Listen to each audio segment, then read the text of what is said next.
exemple, de faire traduire quelque chose par Google ou DeepL. Je ne l'ai jamais permis dans mes cours parce que je pense qu'il faut d'abord développer le réflexe de comprendre le texte de départ, puis de reconstruire la situation dans son esprit finalement pour pouvoir pondre la traduction.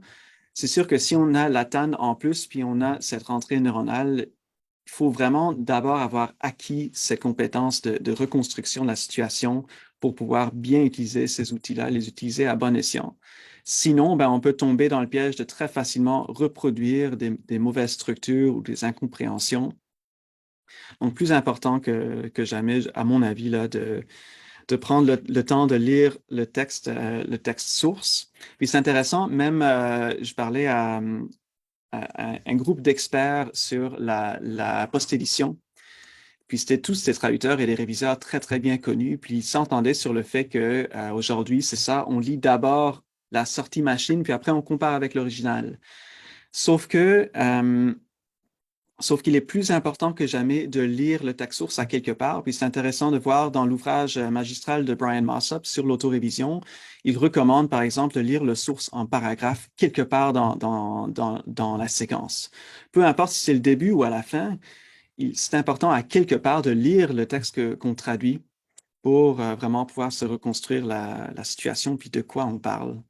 Donc, je trouvais ça intéressant comme commentaire qu'il a fait. Il a un nouvel ouvrage aussi qui parle de la post-édition, où il parle un petit peu de la même chose. C'est très bien. Puis, tu parlais que la post-édition, on se fera plus comme un réviseur, mais aussi, je pense que j'avais suivi une de tes formations justement sur la post-édition l'an dernier.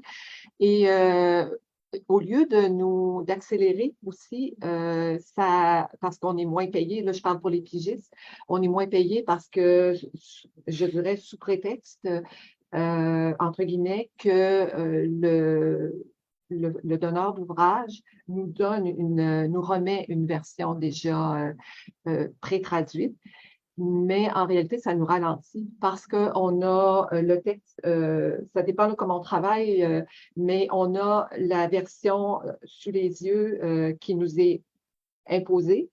On essaie de prendre du recul par rapport à ce que nous, on veut faire. Puis là, il faut faire un mélange entre les deux. Puis aussi, faut revenir au texte. On a comme trois, alors qu'en traduction traditionnelle, on a le texte de départ et le texte source. Là, on a comme Mhm. trois éléments à traiter en même temps, là, assez rapidement. Et pour un moindre, et après ça, on a aussi le degré, les pourcentages qui nous sont donnés. Moi, j'ai déjà essayé. On me disait qu'on ne me payait pas pour les 100%, puis il y avait une erreur grosse comme le bras. J'ai dit, ah, ils ne me payent pas pour les 100%, je ne le fais pas, mais je me suis fait taper sur les doigts. Mais vous auriez dû le dire, vous auriez dû le faire. Tu sais, il y a tout ça, là. Alors, donc, une fois qu'on s'est fait taper sur les doigts, une fois pour ça, ben après ça, on regarde toujours les 100%. Donc, c'est toujours, je trouve que ça complexifie. Moi, je parle de plus en plus d'une espèce de dislocation de la démarche de traducteur, de Mhm. traduction, parce qu'elle est de plus en plus, c'est comme si on a de plus en plus de barrières qui sont devant nous, là. Alors, je ne sais pas si tu es d'accord un peu avec ça.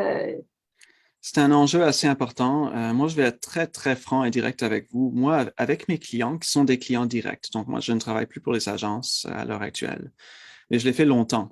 Mais pour mes clients directs, chaque fois que j'ai des recoupements 100%, à moins que ce soit, mettons, 2 pages là, d'un texte qui sont juste copiés-collés, là, mais si on parle de répétition 100% dans un texte, ben, moi, je leur indique simplement dans la facturation, dans le domaine de la traduction, les répétitions parfaites sont facturées au tiers. C'est comme ça que ça marche.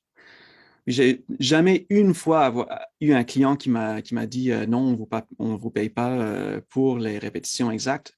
S'il existe une technique magique pour pouvoir ne pas lire les répétitions exactes, je serais très curieux de l'entendre, mais je ne connais pas de solution miracle. Au contraire, je pense qu'il faut facturer. Puis je trouve que le tiers, c'est très correct, c'est fair.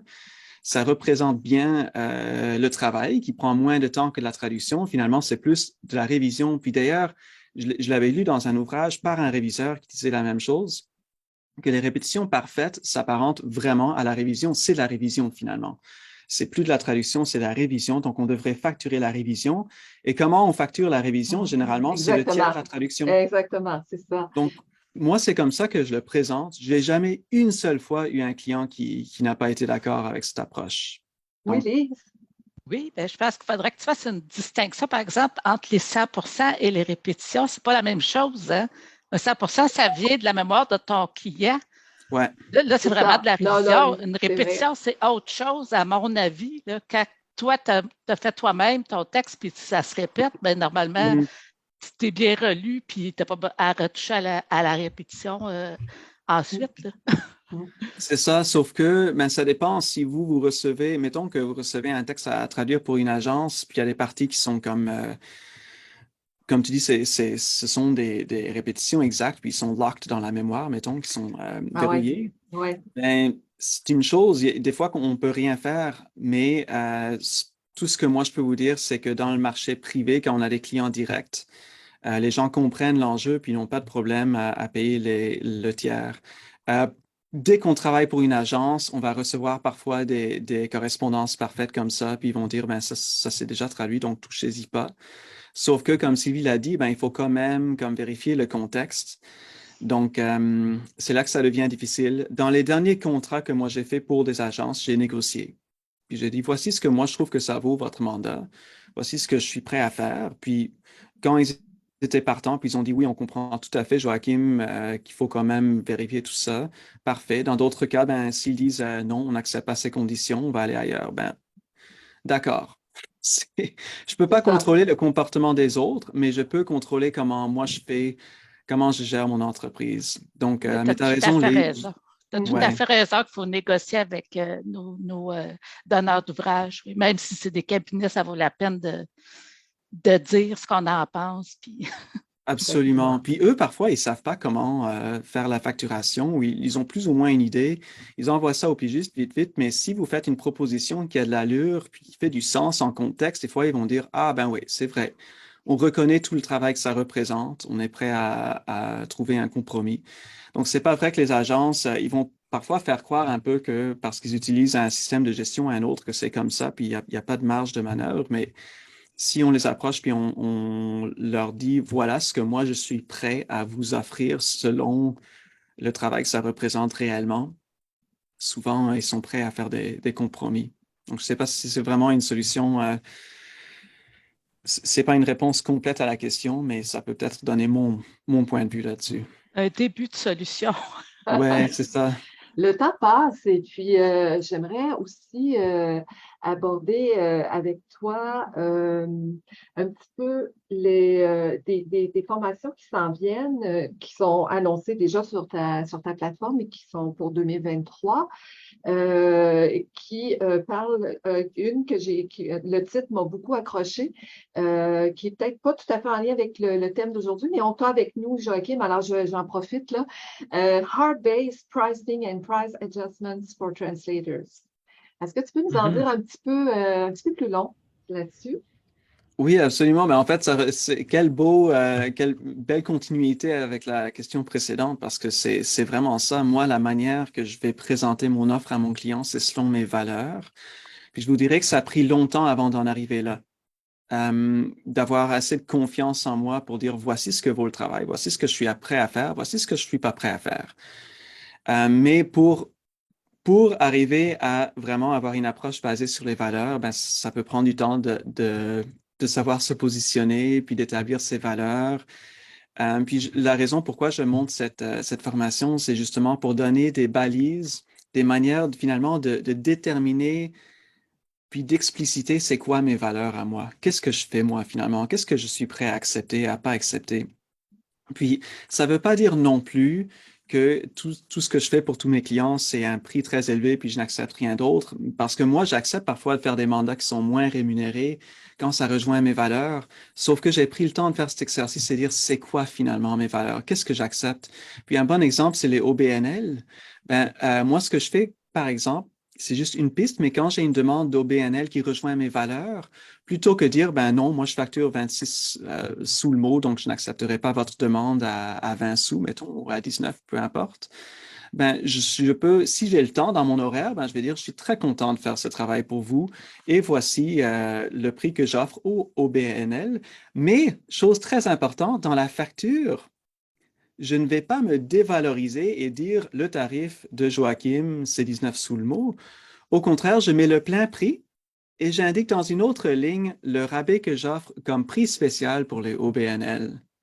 Pourquoi je fais ça? C'est très intéressant parce que moi, je suis en cohérence avec mes valeurs. Je ne dévalorise pas mon travail, mais je définis qu'est-ce que je suis prêt à faire pour aider les autres. Donc, ça change ma perception de la chose et ça change aussi la perception du client qui voit la vraie valeur de qu'est-ce qu'ils reçoivent. Donc, ça, c'est juste une manière concrète de mettre en pratique ce que moi j'appelle le heart-based pricing. Parce que j'ai vu beaucoup de formations passer qui sont basées seulement sur les chiffres. Qu'est-ce qu'on devrait facturer, combien qu'on veut gagner par année et tout ça. Mais moi mon approche est un peu différente. Avec le temps, ce que moi j'ai développé, c'est plus qu'est-ce qui est en cohérence avec mes valeurs. Qu'est-ce que, mettons, dans 10 ans, je vais être quand même, quelles décisions vont quand même rejoindre ou si je peux peut-être parler en quelques mots en anglais, what am I still going to feel good about in 10 years? Donc, c'est un peu définir mes valeurs, définir qu'est-ce que je fais, pourquoi je le fais, c'est quoi ma mission, c'est qui ma clientèle. Puis, juste le fait de définir un petit peu ces éléments-là, ça change la clientèle avec le temps aussi. J'attire des clients différents. Puis quand j'ai des demandes, je n'ai plus je ne passe plus autant de temps à les évaluer parce que je sais maintenant un peu qu'est-ce que je fais, pour qui je le fais, où est-ce que je m'en vais. Puis pour pouvoir faire ça, je trouve que ça prend un travail sur soi aussi parce qu'il faut faire confiance. Il faut faire confiance que si je refuse tel mandat qui n'est pas cohérent avec mes valeurs, que quelque chose d'autre va s'en venir après. Quelque chose de mieux va venir. Parce que sinon, c'est très difficile de dire non aux clients. On a peur de manquer de travail, de manquer de quoi mettre la bouffe sur la table. C'est souvent les meilleures expressions en français. Peut-être Mais je ne sais aussi, pas. je voudrais revenir là-dessus, tes valeurs quand tu travailles pour un organisme sans but lucratif et que tu consens une réduction, tu as un autre salaire. Parce que les valeurs, quand tu travailles, les valeurs, c'est ça qui nous donne de l'énergie. Hein. Quand on travaille contre nos Oui, valeurs, avec le temps, c'est reconnu que c'est là qu'on se tricote un épuisement professionnel. Ça prend plusieurs années des fois, là, mais c'est parce qu'on a travaillé pendant des années de temps contre nos valeurs. Quand tu fais cet exercice-là, ben, il se rajoute cette énergie-là qui vient qui est la gratification ou la reconnaissance que les gens ont à ton égard et tout ça. C'est très bon aussi, là. Donc, ça n'a pas de prix, à mon avis. Alors, c'est pour ça que c'est très bon de faire ce genre de traduction-là. Je pense, Lise, tu voulais rajouter quelque mhm. chose? Je te vois. Non, c'est correct? Ouais, Oui. c'est parce que j'aurais l'impression de reculer un peu dans les sous-sujets. Je voulais dire, puisque le thème général est suis-je un bon traducteur, une bonne traductrice, c'est quand on parlait de traduction automatique, surtout que la traduction neuronale a quand même fait des pas de géant, là. Une chose à acquérir, c'est la vitesse avec laquelle on juge de l'utilité du segment pré-traduit. Puis, je trouve ça bon de se concentrer là-dessus.